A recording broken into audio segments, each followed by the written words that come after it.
वैसे स्वागत करते हैं आपका अपना यूट्यूब चैनल जिसका नाम है मास्टर जी।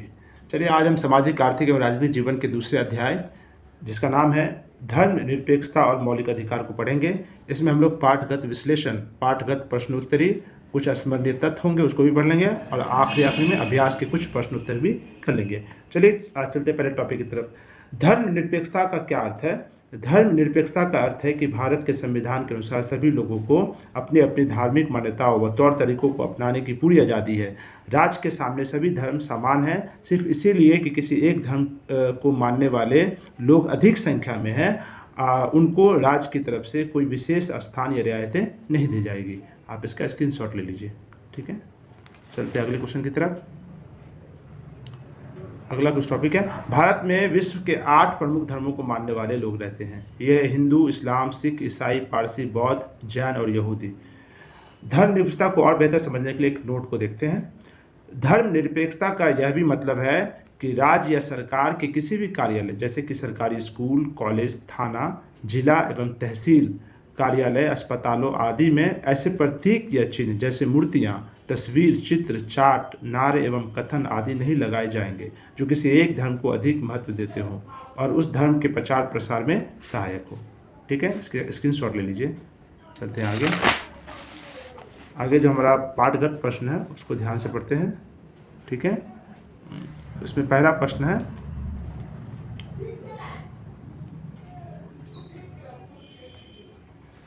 भारत में मुख्य तौर पर किन किन धर्मों के लोग रहते हैं? ठीक है, तो इसका उत्तर होगा भारत में मुख्य तौर पर 8 धर्मों के लोग रहते हैं। यह हिंदू, इस्लाम, सिख, ईसाई, पारसी, बौद्ध, जैन और यहूदी। ठीक है, हमने पहले भी इसको देखा था। चलते क्वेश्चन नंबर 2 की तरफ। भारत में संविधान निर्माताओं के सामने कानून बनाते समय धर्म संबंधित क्या चुनौतियां थी? तो इसका उत्तर लिखेंगे,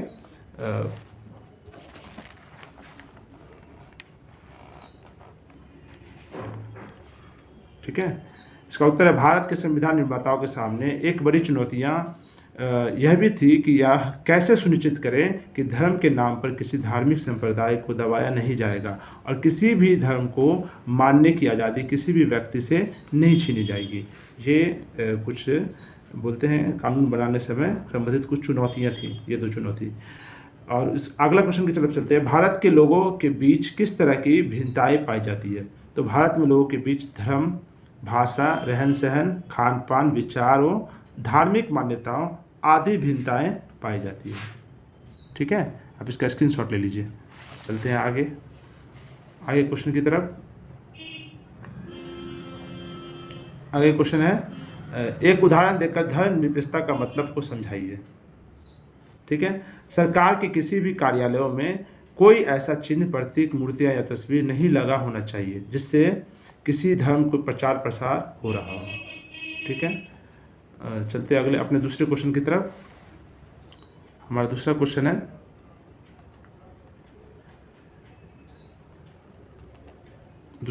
है, एक सरकारी कार्यालय का स्वागत कक्ष में किसी एक धर्म की तस्वीर से सजाया गया है। क्या यह तथ्य धर्म निरपेक्षता के किसी पहलू का उल्लंघन है? कारण सही समझाइए। तो इसका उत्तर होगा, सरकारी कार्यालय का स्वागत कक्ष किसी एक धर्म की तस्वीर से सजाया गया है तो इससे एक धर्म को बढ़ावा दिया जा रहा है, तो इसे हमारा संविधान धर्म निरपेक्षता का उल्लंघन मानता है। ठीक है, चलते हैं अगले प्रश्न की तरफ। प्रश्न संख्या 3। भारत एक धर्मनिरपेक्ष देश है, फिर भी यहाँ कुछ धर्मों के लोगों की विशेष रियायतें क्यों दी गई हैं? ठीक है, इसका उत्तर लिखेंगे, हमारा संविधान अल्पसंख्यकों के हितों की रक्षा के लिए प्रतिबद्ध है ताकि उनकी भाषाई, रहन सहन और सांस्कृतिक अस्मिता का रक्षा हो पाए। इसीलिए हमारे देश में कुछ धर्मों के लोगों को विशेष रियायतें प्रदान की गई हैं। जैसे सिख धर्मों में कृपाण रखने की थोड़ी सी छूट है और हमारे इस्लाम में जैसे कि दाढ़ी रखने का जो चलन है वो प्रचलित है और उसे सेना वगैरह में भी इसकी थोड़ी इजाज़त ढील दी गई है। चलते आगे के क्वेश्चन की तरफ। आगे का जो टॉपिक है, जो इम्पोर्टेंट टॉपिक है उसको पढ़ते हैं। टॉपिक ये है कि मौलिक अधिकार क्या है। तो मौलिक अधिकार वे अधिकार हैं जो किसी भी व्यक्ति के आत्मसम्मान के लिए व मानसिक एवं शारीरिक रूप से एक स्वस्थ, आत्मनिर्भर, आज़ाद जीवन जीने के लिए जरूरी है। देखिए, मौलिक अधिकार इतना जरूरी है। इसके उदाहरण के लिए देखिए, शिक्षित होने के लिए अधिकार, एक स्थान से दूसरे स्थान आने जाने की आज़ादी, अपने विचारों को दूसरे के सामने व्यक्त करने की आज़ादी आदि कुछ ऐसे ज़रूरतें हैं जिनको पूरा ना होने पर कोई भी व्यक्ति एक संपूर्ण जीवन नहीं जी सकता है। ठीक है, चलते हैं अपने आगे की टॉपिक की तरफ। आगे है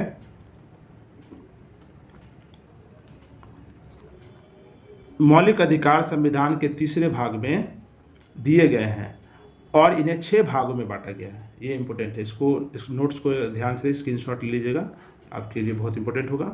ठीक है, तो 6 भागों में बांटा गया, तो बारी बारी से 6 भागों को पढ़ते हैं। पहला भाग है समता का अधिकार। ठीक है, मौलिक अधिकार को 6 भागों में बांटा गया है, तो उनमें पहला है समता का अधिकार। कानून के नज़र में सभी लोग समान हैं। इसका मतलब यह है कि सभी लोगों को देश का कानून एक समान सुरक्षा प्रदान करेगी। ठीक है, दूसरा पॉइंट है स्वतंत्रता का अधिकार। इस अधिकार के अंतर्गत अभिव्यक्ति और भाषण की स्वतंत्रता, संगठन बनाने की स्वतंत्रता, देश के किसी भी भाग में आने जाने और रहने तथा कोई भी व्यवसाय करने का अधिकार शामिल है। यह है स्वतंत्रता का अधिकार। इस भाग में तीसरा भाग जो है शोषण के विरुद्ध अधिकार। ठीक है, संविधान में कहा गया है कि मानव व्यापार यानी इंसान का जो व्यापार है वो जबरिया श्रम और 14 वर्ष से कम उम्र के बच्चों को मजदूरी पर रखना अपराध है। ये हो गया शोषण के विरुद्ध कुछ अधिकार है। आगे जो हमारा टॉपिक है, इसी को आगे बढ़ाते हुए जो है भाग 4 में है, 6 भाग में से चौथे भाग में धार्मिक स्वतंत्रता का अधिकार। ठीक है, सभी नागरिकों को पूरी धार्मिक स्वतंत्रता दी गई है कि प्रत्येक व्यक्ति को अपनी इच्छा का धर्म अपनाने, उसका प्रचार प्रसार करने का अधिकार है। ठीक है, आप इसका स्क्रीनशॉट ले लीजिए, आगे बहुत काम आएंगे। ठीक है, चलते हैं पांचवा जो अधिकार है, जो भाग है, वो है सांस्कृतिक और शैक्षणिक अधिकार। संविधान में कहा गया है कि धार्मिक या भाषाई आधार पर सभी अल्पसंख्यक समुदाय अपने अपने शैक्षणिक संस्थान खोल सकते हैं, उनका प्रचार प्रसार भी कर सकते हैं। ठीक है, आखिरी जो भाग है वो है संवैधानिक उपचार का अधिकार। ये बहुत इंपॉर्टेंट है। यदि किसी नागरिक को लगता है कि राज्य द्वारा उसके किसी मौलिक अधिकार का उल्लंघन हुआ है या हनन हुआ है, उल्लंघन हुआ है, तो इस अधिकार का सहारा लेकर वह अदालत जा सकता है। ठीक है, यानी ये संवैधानिक उपचार का अधिकार के जरिए वो अदालत में जा सकता है अगर उसके साथ कुछ इस तरह का नाइंसाफी हुआ हो तो। अब हम चलते हैं पाठगत प्रश्न की तरफ। ठीक है, पाठगत प्रश्न में पहला प्रश्न है समता के मौलिक अधिकार में समता के किन किन बिंदुओं को शामिल किया गया है। ठीक है, तो इनमें कुछ बिंदु हैं। समता के मौलिक अधिकार में निम्नलिखित अधिकार को शामिल किया गया है। उन अधिकारों में पहला अधिकार कानून की नज़र में सभी लोग समान हैं, ये समता के अधिकार में है, शामिल है। दूसरा बिंदु है धर्म, जाति या लिंग के आधार पर किसी के साथ भेदभाव नहीं किया जाएगा। तीसरा पॉइंट है खेल के मैदान में, होटलों में, दुकान में इत्यादि सार्वजनिक स्थानों पर सभी को बराबर पहुंच का अधिकार होगा। ठीक है, फिर नेक्स्ट पॉइंट है रोजगार के मामलों में राज्य किसी के साथ भेदभाव नहीं कर सकता। आखिरी, छुआछूत को संज्ञेय अपराध माना गया है। ये कुछ हमारे पाठगत प्रश्न थे। आगे भी पाठगत प्रश्न को आगे कंटिन्यू करते हैं। प्रश्न संख्या 2 है, ये पाठगत प्रश्न ही है, इसको भी समझना जरूरी है हमारे लिए। चर्चा कीजिए वर्ग, शिक्षक और अपने सहपाठी के साथ। तो ये चर्चा करने का डिस्कशन है, तो आप लोग आपस में क्लास में कर लेंगे। चलते हैं नेक्स्ट क्वेश्चन नंबर 3 की तरफ। मजदूरों के संगठन क्यों बनाए जाते हैं?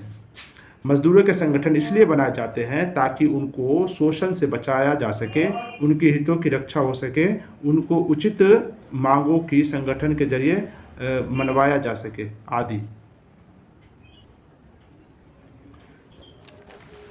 प्रश्न संख्या 4 की ओर बढ़ते हैं।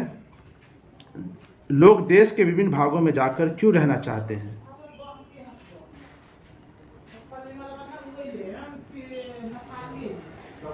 शिक्षा, रोजगार, व्यापार आदि द्वारा अपने जीवन को बेहतर करने के उद्देश्य से लोग देश के विभिन्न भागों में जाकर रहना चाहते हैं।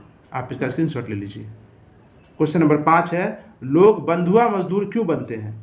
अशिक्षा, गरीबी, बेरोजगारी, जमीन जायदाद की कमी आदि कारणों से लोग बंधुआ मजदूर बनते हैं।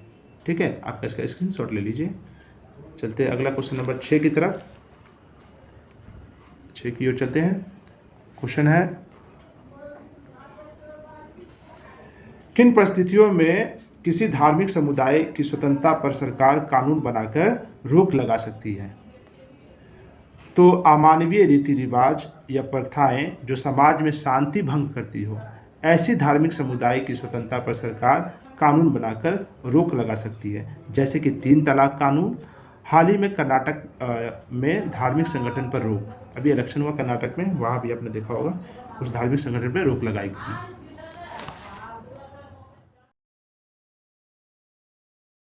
आगे भी पाठगत प्रश्न ही है, इसको देख लेते हैं। पहला प्रश्न है, अल्पसंख्यकों को अपनी संस्कृति व शिक्षा के प्रचार प्रसार के लिए कौन कौन सी अधिकार दिए गए हैं? तो इनके लिए 2 अधिकार है, जैसे कि पहला है, अल्पसंख्यकों को समूह को अपनी संस्कृति और भाषा की रक्षा के लिए शैक्षणिक संस्थाएं स्थापित करने और उन्हें चलाने की स्वतंत्रता और अधिकार है। ये पहला हो गया। दूसरा हो गया, अगर शैक्षणिक संस्थाओं अनुदान एवं मान्यता के लिए जरूरी शर्त पूरा करते हैं तो सरकार उन्हें अनुदान व मान्यताएं भी देती है। ठीक है, इसका स्क्रीनशॉट ले लीजिए। चलते हैं अपने दूसरे क्वेश्चन की तरफ। दूसरा क्वेश्चन है, अल्पसंख्यकों को दिए गए संस्कृति व शिक्षा के अधिकार से धर्मनिरपेक्षता कैसे मजबूत होगा?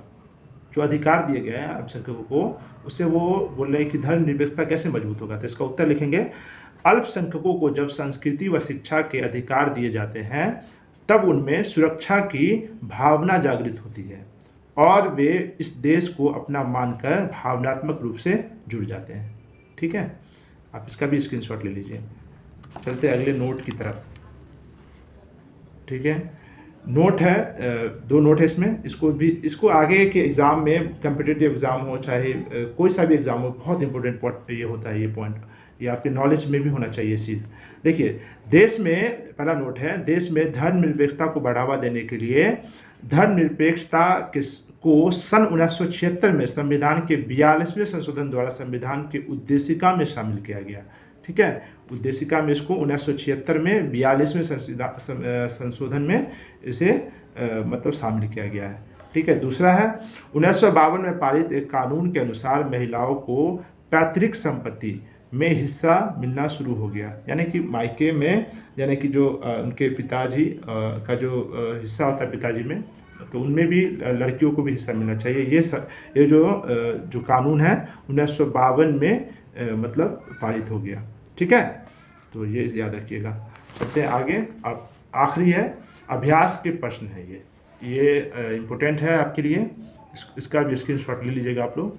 ये तो ठीक है, हम बताते। पहला क्वेश्चन है, भारत में धर्मनिरपेक्षता की आवश्यकता क्यों है? अपने शब्दों में समझाइए। धर्मनिरपेक्षता की आवश्यकता क्यों, अपने शब्द में बताना है। भारत विविधताओं से भरा हुआ देश है, यहाँ विश्व के 8 प्रमुख धर्मों को मानने वाले लोग रहते हैं।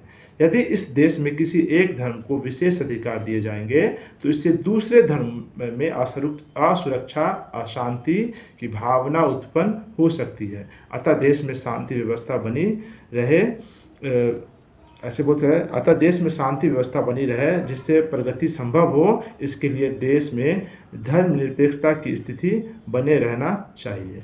ठीक है, आप इसका स्क्रीनशॉट ले लीजिए। चलते क्वेश्चन नंबर 2 की तरफ। दूसरा क्वेश्चन है, धर्मनिरपेक्षता के मुख्य रूप से कौन कौन सी बातें शामिल हैं, यानी धर्मनिरपेक्षता में कौन कौन सी ऐसी बातें हैं जो शामिल हैं। तो आप इसका उत्तर देखिए इस तरह से। उत्तर नंबर पॉइंट वाइज उसका आंसर है।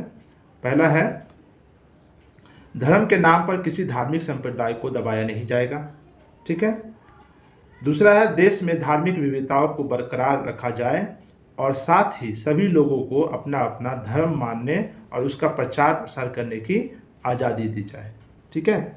तीसरा पॉइंट है, राज्य सरकार किसी एक धर्म को महत्व नहीं देगी और अपने कानून, नियम एवं नीतियां किसी एक धर्म को आधार रखकर नहीं बनाएगी, यानी एक धर्म को आधार रख के कोई भी नियम कानून नहीं, सबको बराबर नज़र से रखते हुए ऐसा नियम कानून बनाएगी सबके लिए लागू हो सके आसानी से। ठीक है। चौथा नंबर पॉइंट है, सभी लोग अपनी अपनी धार्मिक मान्यताओं व तौर तरीकों को अपनाने की पूरी आज़ादी है। सभी लोगों को ये आज़ादी है कि वो जिस तरह चाहे, जो धर्म को मानना चाहे, इसके लिए वो पूरा स्वतंत्र है। ठीक है, इसका स्क्रीनशॉट ले लीजिए आप। चलते अगले क्वेश्चन पर, क्वेश्चन नंबर 3। ठीक है, क्वेश्चन नंबर 3 में है, आपके विचार में भारत में धर्मनिरपेक्षता को लागू करने के लिए कौन कौन से मौलिक अधिकार शामिल है और क्यों। ठीक है, आपसे पूछा जा रहा है कि धर्मनिरपेक्षता को लागू करने के लिए कौन कौन से मौलिक अधिकार शामिल है। तो इसका उत्तर इस तरह लिखेंगे, भारत में धर्मनिरपेक्षता को लागू करने के लिए निम्न मौलिक अधिकार शामिल है। उनमें पहला है समता का अधिकार, दूसरा स्वतंत्रता का अधिकार, तीसरा शोषण के विरुद्ध अधिकार, चौथा धार्मिक स्वतंत्रता का अधिकार। ठीक है, सांस्कृतिक एवं शैक्षणिक अधिकार, ये हम लोग पीछे इस पर डिटेल डिस्कशन कर चुके हैं। ठीक है, इन अधिकारों के द्वारा धर्मनिरपेक्षता के सिद्धांत को लागू किया जाता है। ठीक है, सिद्धांतों को लागू किया जाता है। इसको सही कर ले थोड़ा सा, बढ़ते हैं आगे प्रश्न संख्या 4 की तरफ। आखिरी, इस अध्याय का आखिरी है, आखिरी क्वेश्चन है ये। ठीक है, तो चौथा क्वेश्चन है, अगर किसी धर्म के लोग मानते हैं कि नवजात शिशुओं की हत्या करना उनके धर्म में जरूरी हिस्सा है, तो सरकार को ऐसे परंपराओं को रोकने के लिए दखल देना चाहिए कि नहीं। बिल्कुल देना चाहिए, कारण समझाइए। ठीक है, चलिए इसका उत्तर देख लीजिए आप लोग। बड़ी इंपॉर्टेंट, बहुत इंपॉर्टेंट क्वेश्चन है, आप इसका स्क्रीनशॉट भी ले सकते हैं। ठीक है, तो इसका आंसर ये है कि हमारा संविधान प्रत्येक नागरिक को अपनी पसंद का धर्म मानने की इजाज़त तो देती है, पर धर्म के नाम पर किसी भी प्रकार के अमानवीय काम को करने की इजाज़त नहीं देती है। ऐसे कामों को कानून के नज़र में अपराध माना जाता है। अतः अगर किसी धर्म के लोग मानते हैं कि नवजात शिशुओं की हत्या करना उनके धर्म का जरूरी हिस्सा है, तो सरकार को ऐसी परंपराओं को रोकने के लिए आवश्यक हस्तक्षेप करना चाहिए। ठीक है बच्चों, ये हो गया आज का ये दूसरा लेसन कंप्लीट। आप इसका स्क्रीनशॉट ले लीजिए। मिलते हैं अगले वीडियो में। धन्यवाद, थैंक यू।